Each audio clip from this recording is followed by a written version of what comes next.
I'm Jamie Peha. I'm here with TableTalk Northwest. We are at Taste Washington, which is the 17th annual event.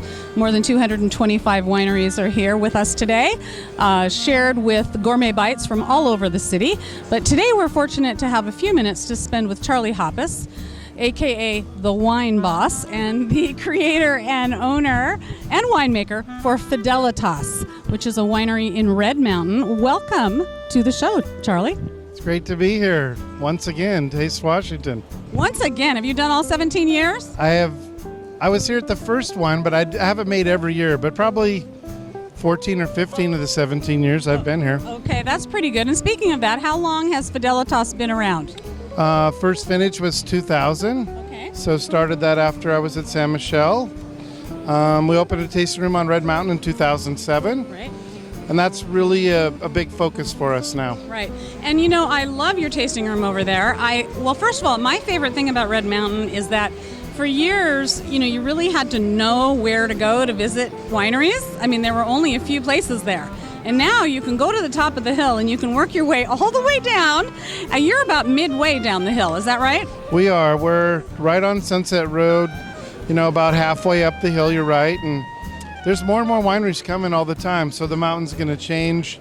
A lot more acres being planted on the mountain, so, you know, it's exciting. Good time to be there. We're planting more vineyards. More vineyards are being planted by other people. You know, new neighbors coming on board, so it's a really exciting time. Who are some of the new neighbors, can you say? Sure. Well, the most noted is Duckhorn with their Canvas Back program coming to Washington. And I believe they'll have their first release in September of, Red Mountain Cabernet. In September of this year? Yeah. Boy, that's super fast. Well, they've been making wine, so they Right. started with 12, and that'll be their first wine. They've purchased property near Cosolari on the mountain. Uh-huh. The other big one is the Aquilini family from Canada, Right. and buying the 670 acres from the Kennewick Irrigation District, and you know what they're going to do is going to definitely shape the mountain, and they seem to talk about getting in the wine business, so that's exciting and different and fun. Because I guess why would they buy that much land there without thinking about getting into the wine industry? Well, that's exactly the point. I mean, they could do things as growers alone, and they're farmers already. But it makes sense, and they certainly could have a huge impact, not just on Red Mountain, but the Washington wine industry, right. and that's that's exciting as well. So you know what I see, having been around for so many years, and I this just really makes me happy, is to see when a region has been working for so many years to sort of get to a certain point, and you know, a lot of times the cart comes before the horse, Yeah. because you think it's ready, but it's not. But then what happens is it becomes ready, like Red Mountain is right now. yeah, I think you're right. We're working together, you know, as a group and AVA, and I'm on the board, and we're really going forward, and not with just the wineries that are on the mountain, but people that use the fruit, Right. joining forces, and it's only a natural progression, I think, for the AVAs to sort of have an alliance and do some joint marketing efforts. Right. And I think I think you're right. We're poised to go forward, and we have a great board, and I think it's only going to get better. From a marketer's perspective, Red Mountain is sitting pretty. It's Yeah. because it is such a quality wine region in terms of the grapes, the fruit that comes off that mountain, that you're already starting here with the name Red Mountain. And now it's about getting it out to more people, Right. and getting people to actually come to Red Mountain to visit now that more is happening there. Right. It's very small appellation, 4,040 acres, and you're right. I mean, you hit it. Great quality. We're known for wonderful quality. Really focused a lot on red grapes. The white grapes Right.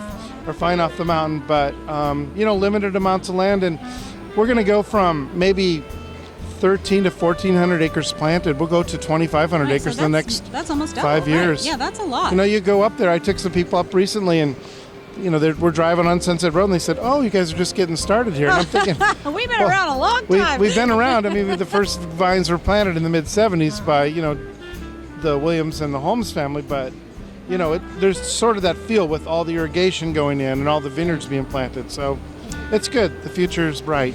For Fidélitas now, is all of the fruit that's going into your bottles estate grown? It's not estate grown. We only have 3 acres. Okay. We will come out with an estate wine from the 2012 vintage. But we're going to become more and more focused on Red Mountain. Okay. So we're not making Columbia Valley Cab and Merlot anymore. Okay. Everything from 2013 on are very much Red Mountain focused. The only exception would be the Boucher and the Shampoo that we make, which we will keep for a while. And I think that's good. Yeah. Yeah, I think that's okay.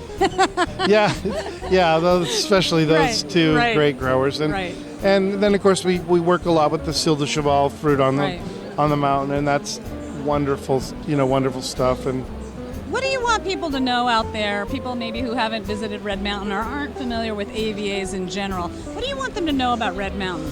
Well, there's reasons that it's unique. It's small. It's on a southern slope. I mean, we had 5 inches of rain there last year. We're in the desert, so we're not in Seattle anymore, people. Yeah, we're 3.5 hours across the mountains. The geology there is completely different than anywhere else in Washington. That's formed these soils. The Missoula floods formed the base of the soils, and then the topsoil. Not without getting too nerdy about it, but it's really unique. I mean, there's nothing else like it, and I think that's reflected in the wines that you see from all over the AVA. And the AVA is the 4,000 acres are really diverse. Right. There's even within there's canyons. The soils are different throughout the AVA, so it's unique. But there's always sort of that common thread. You get the taste, that great Red Mountain. Concentration and tannin level. Levels and depth, I think, is, you really definitely get that. And I think it is also there are more heat units on Red Mountain than pretty much anywhere else. So that, I'm sure, has a big factor in how the grapes ripen.